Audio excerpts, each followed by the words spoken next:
Hey everybody, in this video I'm going to be showing you guys how to permanently solve iOSGods integrity could not be verified error. So with that being said guys, let's get started with today's video.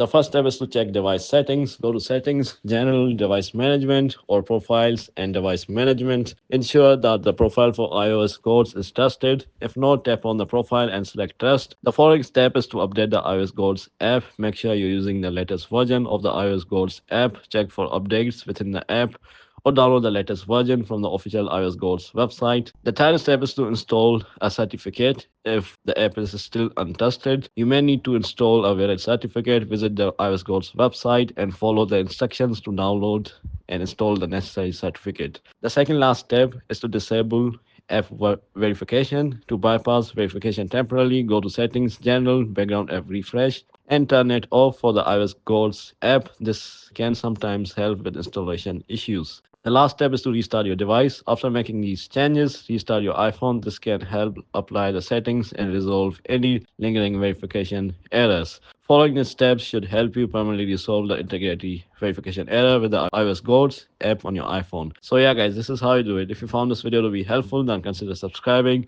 With that being said guys, I'll see you in the next video very soon. Peace.